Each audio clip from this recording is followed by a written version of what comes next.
तो बड़ों को प्रणाम और छोटों को ढेर सारा आशीर्वाद। एक ही बात कहूँगा, बहुत अच्छा काम कर रहे होते हैं हम जीवन में। बस एक गलती हमसे हो जाती है। वो कौन सी गलती है कि जब हम ये सोचने लगते हैं कि देखते हैं दूसरे क्या सोचते हैं हमारे बारे में। यकीन मानिए ये बहुत बड़ी गलती है। एक छोटी सी कहानी। कहा जाता है कि किसी गाँव में एक किसान रहा करता था जिसका नाम था किशन। किशन बहुत ही ईमानदार, नेक था, बहुत ही मेहनती था। मेहनत से अपने खेतों में काम किया करता था।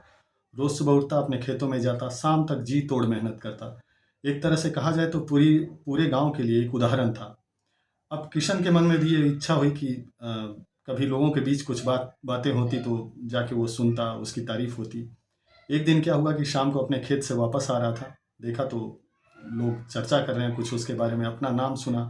मन में इच्छा हुई कि चल के देखूँ कि क्या लोग बातें करते हैं। चुपके से गया, लोगों की बातों को सुनने लगा। देखा तो लोग केवल उसकी बुराई बता रहे हैं, उसकी कमियों को गिना रहे हैं कि किशन तो ये नहीं करता, किशन तो वो नहीं करता, किशन ऐसा है, किशन अच्छा आदमी नहीं है। अब ये सब सुन करके उसके मन में बड़ा दुख हुआ। घर पहुंचा उदास मन से। अब पत्नी ने देखा कि हर रोज तो बहुत प्रसन्न होकर खेतों से आते थे, आज क्या बात है कि बहुत दुखी मन से आ रहे हैं। उसने उदासी का कारण पूछा तो किशन ने कुछ जवाब नहीं दिया। पत्नी मन की उदासी को चेहरे पे भाप जाती है और कहती है कि आप एक काम करो, यहाँ पास ही में एक महात्मा आए हैं जो गांव के दूसरे छोर पे रहते हैं। आप उनके पास जाइए और रात को उनके पास रुकिए, वो आपको ज़रूर कोई निदान बताएंगे या कुछ उपाय बताएंगे।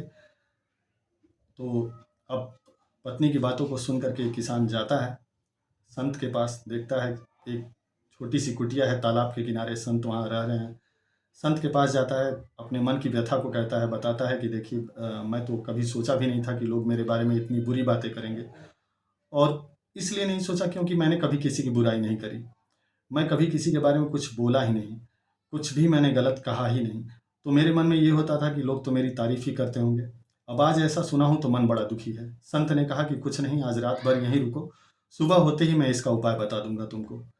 संत के कहे अनुसार वो रात को वहीं पे रुक गया। रात को रुकता है तो क्या देखता है कि जब सोने का वक्त होता है उसी टाइम पास में तालाब था, वहाँ से मेढकों की टर टर की आवाज़ आने लगी।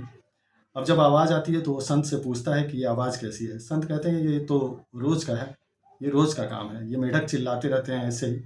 अब उसने कहा ये तो हज़ारों मेढक हैं, ये तो बहुत सारे हैं, इतना चिल्लाते हैं, आप सो कैसे पाते हैं? कहते हैं हाँ बहुत सारे हैं, मैं बहुत दुखी हूँ इनसे। वो कहता है आप घबराइए नहीं। किशन कहता है कि मैं सुबह ही गाँव जाऊँगा और वहाँ से 50-60 मज़दूर लेकर के आऊँगा, इन सब को निकलवा करके फिकवा दूँगा यहाँ से, आप एकदम तसल्ली से यहाँ रहिएगा। संत हामी भरते हैं, सुबह होता है।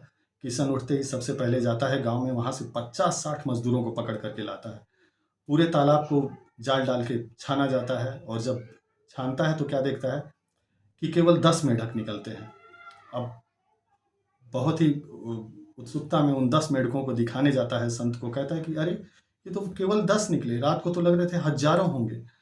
संत कहते हैं कि ऐसा ही होता है, केवल 10 लोग बुरा बोलते हैं और हम ये सोच लेते हैं कि कितना शायद पूरा समाज ही हमारे बारे में गलत सोच रहा है, और ये 10 लोगों का काम ही है बोलना। आप कितना ही अच्छा काम कर लें, ये टर टर करेंगे ही। तो इस कहानी से हमें ये सीखने को मिलती है कि आप उस टर टर पे ध्यान न दें, 10 लोगों की बातों पे ध्यान न दें, और बिल्कुल एक पॉजिटिव माइंडसेट के साथ ज़िंदगी में आगे बढ़ते रहें, अनंत ऊंचाइयों को छूते रहें, एक से एक नए आयाम कामयाबी के गढ़ते रहें। उम्मीद करता हूँ कि कहानी आपको पसंद आई होगी। आप सभी का तहे दिल से आभार।